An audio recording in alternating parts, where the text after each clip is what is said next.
सभी साथियों का स्वागत है अभिनंदन हमारे YouTube channel MKS teaching point में बात करेंगे आज की महत्वपूर्ण खबरों की। तो साथियों हम यही आशा करेंगे आप वीडियो को लाइक शेयर जरूर करेंगे और चैनल को सब्सक्राइब करेंगे। इसी आशा के साथ हम वीडियो को स्टार्ट करेंगे और सबसे पहले हम बात करेंगे 69,000 शिक्षक भर्ती से संबंधित महत्वपूर्ण जितने भी अपडेट्स हैं उन पर। यहाँ पर 6800 साथी अब ना करें देरी, क्योंकि 6800 साथियों अब बहुत ही महत्वपूर्ण समय चल रहा है, क्योंकि एक तरफ आपका मामला डबल बेंच पहुंच चुका है, दूसरी तरफ अगर देखा जाए तो उत्तर कुंजी पर भी जो है निर्देश दिया जा चुका है। एक हफ्ते के अंतर्गत जो है बड़ी कार्रवाई हो सकती है।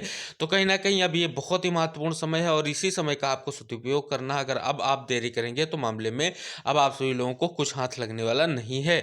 इसी दौर में आप सभी लोग बेसिक शिक्षा मंत्री जी से मिल करके जो बीच के रास्ते की लगातार बात की जा रही है उस पर जो है सरकार या बेसिक विभाग की मंशा क्या है उसको स्पष्ट करने की बहुत जल्द और सख्त आवश्यकता है, क्योंकि अगर आप ये प्रॉपर समय गंवा देते हैं तो कहीं ना कहीं सरकार डबल बेंच का हवाला दे करके भी इस मुद्दे को लटकाने का प्रयास कर सकती है, क्योंकि अभी भी सरकार के पास बहुत सारा समय शेष है। जिस प्रकार से 3 महीने का सिंगल बेंच की तरफ से आदेशित किया गया था और समय दिया गया था 3 महीने का, उसका जो है उपयोग करने की बजाय आप सभी लोगों को जल्द से जल्द यही प्रयास करना है कि 6800 साथियों की नियुक्ति को लेकर के जो बीच के रास्ते की लगातार बात की जा रही है उस पर अमल किया जाए। तो कहीं ना कहीं अब बहुत ही महत्वपूर्ण समय है और माननीय मंत्री जी इस समय जो है लगातार जनप्रतिनिधियों या जनता से मिल रहे हैं। कई सारी चीज़ों को लेकर के चीज़ें भी स्पष्ट हो रही हैं। कल को शिक्षा मंत्री साथी भी माननीय मंत्री जी से मिले हैं, तो इसी क्रम में आप सभी लोगों को जल्द से जल्द जो है मीटिंग करके इस बात को स्पष्ट कर लेना है कि बेसिक विभाग की अब मंशा क्या है।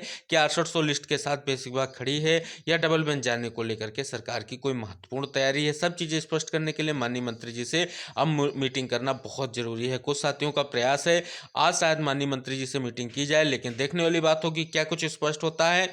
लेकिन अगर हम स्पष्ट रूप से कहें तो 6800 साथियों को अब किसी भी प्रकार की देरी नहीं करनी चाहिए।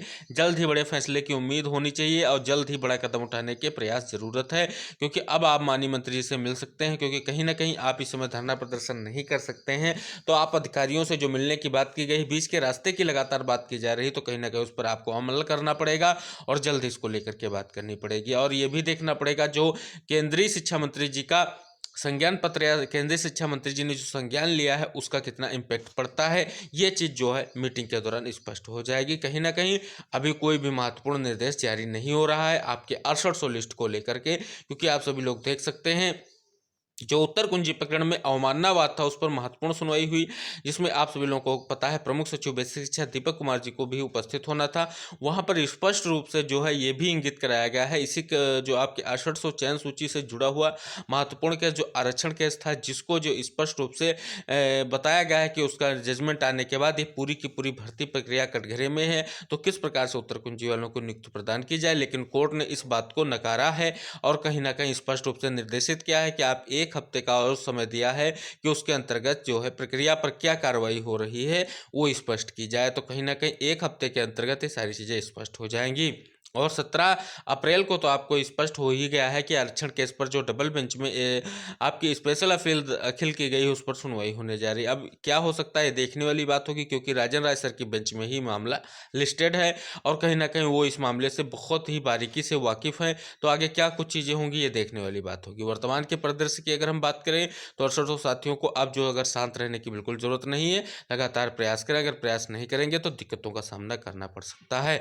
अब बात करेंगे रिविजिट को लेकर के। तो साथियों जैसा कि आप सभी लोगों को पता है रिविजिट का जो आदेश 67/867 का दिया गया है उस पर कहीं ना कहीं अब सरकार किसी भी तरीके से कोई भी महत्वपूर्ण निर्देश जारी नहीं कर रही है। कहीं ना कहीं उस प्रक्रिया में सरकार नहीं फंसना चाह रही है या सरकार उस चीज़ को सार्वजनिक नहीं करना चाह रही है कि रिविजिट किया जाए या ना किया जाए, क्योंकि सरकार के पास असमंजस की स्थितियां हैं कि डबल बेंच में क्या इस मैटर में सभी चीज़ें देखने को मिलेंगी जो स्पष्ट उनको स्पष्ट किया जाएगा या मामला विधिवत उसी तरीके से रहेगा। तो कहीं ना कहीं रिविजिट की जो प्रक्रिया है उसमें भी आप सभी लोग को देखने को मिलेगी और कहीं ना कहीं इस पर मंत्री जी से जब मीटिंग होगी तो स्पष्ट हो जाएगा सरकार अब आगे मंशा क्या डबल बेंच जाने की है या रिविजिट करने की है। तो कहीं ना कहीं इन सभी चीज़ों को अगर हम देखें, अगर एक ही जगह समराइज करें तो अंततः जो माननीय मंत्री जी से मीटिंग की जाने की प्रबल संभावना दिख रही है और उनसे स्पष्ट रूप से जो उन्होंने 15 से 20 दिनों का समय मांगा था उसका लगभग जो है समय पूर्ण होने वाला है। तो आप सभी लोगों को जाकर के उनसे मुलाकात करनी चाहिए और डेलीगेशन जो मुलाकात करता है उसमें स्पष्ट हो जाएगा कि अब बेसिक विभाग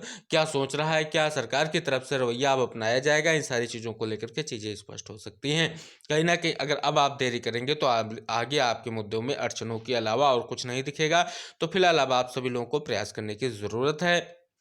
और कहीं न कहीं अब आप सभी लोग देख सकते हैं कि डबल बेंच में मामला जो है लिस्टेड किया गया, उसमें 1-2 सुनवाइयों में अगर कोई चीज़ नहीं स्पष्ट होती है, लेकिन आगे आप सभी लोगों को बहुत ही महत्वपूर्ण चीज़ें देखने को मिलेंगी। कहीं न कहीं जो बात की गई है उस पर भी बहुत सारी चीज़ें देखने को मिलेंगी।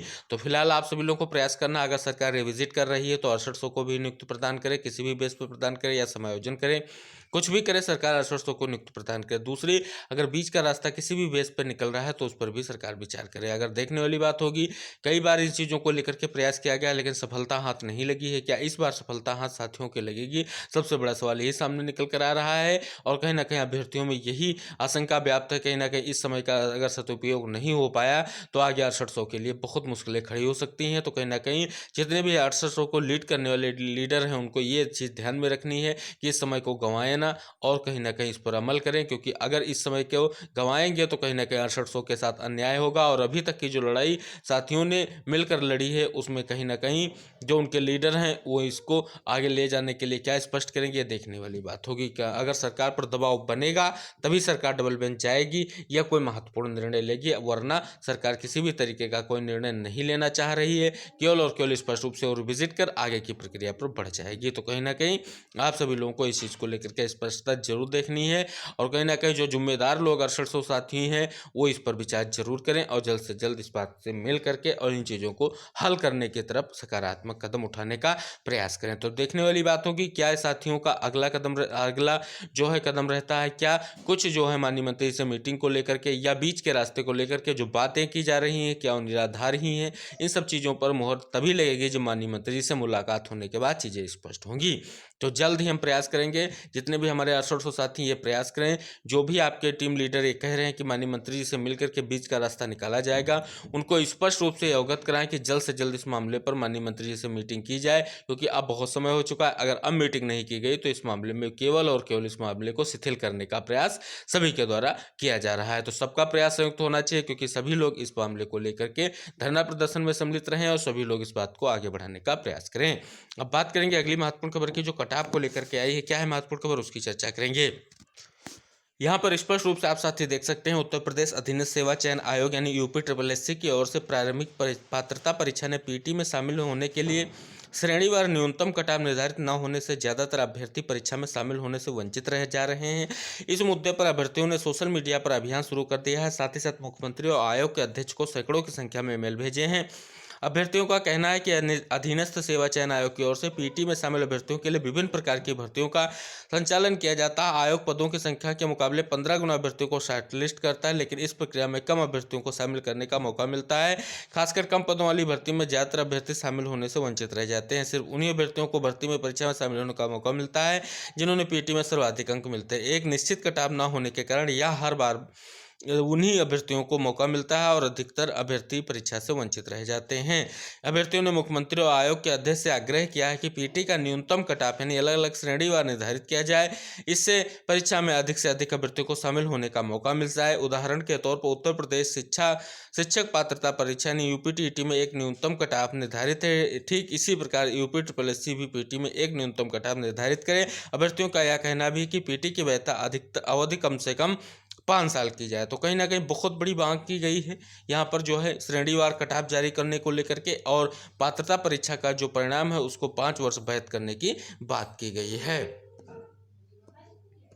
अगली साथियों बहुत ही महत्वपूर्ण खबर सामने निकल कर आए कि एडेड जूनियर शिक्षक भर्ती परीक्षा दोबारा कराने की जो है लगी मांग। यहाँ पर स्पष्ट रूप से आप देख सकते हैं कि प्रदेश के शासकीय सहायता प्राप्त जूनियर हाई स्कूल में 1895 शिक्षक भर्ती में गड़बड़ी सामने आने के बाद से प्रक्रिया अटकी हुई। ऐसे में प्रतियोगियों या सीएम योगी को पत्र भेजकर दोबारा परीक्षा कराने की मांग की। प्रतियोगी छात्र प्रतिनिधि मंडल के शीतला प्रसाद ओझा ने बताया कि पत्राचार के माध्यम से मामले की जानकारी मुख्यमंत्री को दी गई। शिक्षक भर्ती की परीक्षा में कई विवाद चल रहे हैं, जिस कारण से पूरा मामला न्यायालय में अटका हुआ। पहली बार एडेड जूनियर स्कूलों में सीधी शिक्षक भर्ती के लिए विज्ञापन जारी हुआ था। तत्कालीन सचिव परीक्षा नियामक पदाधिकारी संजय कुमार उपाध्याय के भ्रष्टाचार में संलिप्तता सामने आने के बाद उन्हें जेल भेज दिया गया। इसके बाद जांच के दौरान कई अभ्यर्थियों के नंबर बदल गए, कई का परिणाम अमान्य घोषित कर दिया गया। यह सभी मामले कोर्ट में लंबित हैं। तो यानी एडेड जूनियर की जो आपकी भर्ती हुई थी उसको दोबारा कराने को लेकर के यहाँ पर प्रयास किया जा रहा है।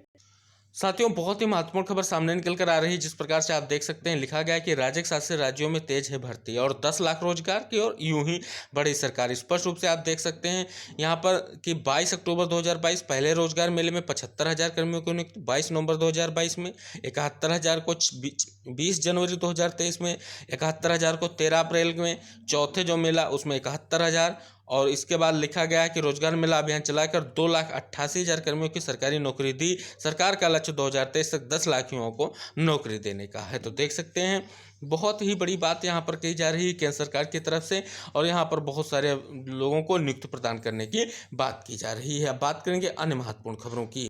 यह महत्वपूर्ण खबर सामने निकल कर आ रही है कि मूल्यांकन में गड़बड़ी की जांच रिपोर्ट का लिफाफा नहीं खुला। अशासकीय सहायता प्राप्त महाविद्यालयों में असिस्टेंट प्रोफेसर की भर्ती के दौरान मूल्यांकन में गड़बड़ी हुई थी। बाद में उच्चतर शिक्षा सेवा आयोग के परिणाम संशोधित किया और फिर मामले की जांच सेवानिवृत्त जिला जज से कराई गई। जांच के बाद रिपोर्ट आयोग को सौंप दी गई, लेकिन आयोग में अध्यक्ष और सदस्य का होने के कारण जांच का लिफाफा नहीं खुल रहा है। उच्च शिक्षा सेवा आयोग के विज्ञापन संख्या 50 के तहत 47 विषयों में 2002 असिस्टेंट प्रोफेसरों की भर्ती हुई थी। इस भर्ती में 5 विषयों के अभ्यर्थियों ने मूल्यांकन में गड़बड़ी के आरोप लगाते हुए हाईकोर्ट में याचिका दायर की थी। हाईकोर्ट के आदेश पर जांच हुई तो 5 विषयों की कापियां पुनर्मूल्यांकन कराया गया। पुनर्मूल्यांकन होने पर पहले से चयनित 18 अभ्यर्थी मेरिट से बाहर हो गए। उनकी जगह दूसरे अभ्यर्थियों को चयन हुआ, लेकिन पहले से चयनित अभ्यर्थी नौकरी ज्वाइन कर चुके थे। ऐसे में वह उनके खिलाफ हाईकोर्ट गए और उन्हें स्थगन स्टे मिल गया। वह नौकरी कर रहे हैं। आयोग की इस गलती से अभ्यर्थी परेशान है। किस स्तर पर यह गड़बड़ी हुई, इसकी जांच सेवानिवृत्त जिला जज से करने की रिपोर्ट की सौंप दी गई, लेकिन इसी बीच अध्यक्ष और सदस्यों में कार्यकाल पूरा हो गया। ये बहुत ही महत्वपूर्ण खबर सामने निकल कर आ रही है। आप सभी लोग देख सकते हैं, औद्योगिक प्रशिक्षण संस्थान यानी ITI में 19 वर्ष पहले नियुक्त में हुए फर्जीवाड़े के मामला अब तक नहीं सुलझा। जांच में फर्जीवाड़ा पकड़ा गया तो नियुक्त देने वाले प्रिंसिपल तो निलंबित हुए, लेकिन उनकी तैनाती मिल गई। वह आज भी नौकरी कर रहे हैं। अब फिर इसमें शिकायत चयनित न हो सके। अभ्यर्थी विनय पांडे ने प्रशिक्षण एवं संयोजन के निदेशक से की है। ITI कटरा में सामान्य वर्ग के 2 पदों पर कनिष्ठ लिपिक की भर्ती प्रक्रिया 2004 में हुई तो 2 पदों के सापेक्ष 40 आवेदन आए थे। भर्ती के लिए टाइपिंग परीक्षा हुई, जिसमें 27 आए और 19 उत्तीर्ण हुए। साक्षात्कार के बाद 4 दिसंबर 2004 को प्रिंसिपल SV सिंह ने परिणाम जारी किया। इसमें पिछड़ा वर्ग के अभ्यर्थी अनिल कुमार और अमर सिंह का चयन किया। दोनों ने 7 दिसंबर 2000 को कार्यभार ग्रहण कर लिया। तो देख सकते हैं, बड़ी महत्वपूर्ण खबर सामने निकल कर आ रही है। तो साथियों, ये थी आज की महत्वपूर्ण खबरें जिन पर हमने चर्चा की। हम आशा करेंगे आप वीडियो को जरूर शेयर करेंगे और साथ ही साथ चैनल से जुड़ने के लिए साथियों को प्रेरित करेंगे। और साथ ही आप सब लोगों की भर्ती से संबंधित अगर कोई अन्य महत्वपूर्ण खबर सामने निकल कर आती है तो हम वीडियो के माध्यम से आप तक पहुंचाने का लगातार प्रयास करते रहते हैं। आप इस प्रयास में जरूर भागीदार बने, साथ ही साथ अपने साथियों को भी इस प्रयास में जुड़ने के लिए प्रेरित करें। साथ ही साथ चैनल को सब्सक्राइब भी करें। मिलते हैं अगली महत्वपूर्ण खबरों के साथ, तब तक के लिए टेक केयर, बाय बाय, जय हिंद साथियों।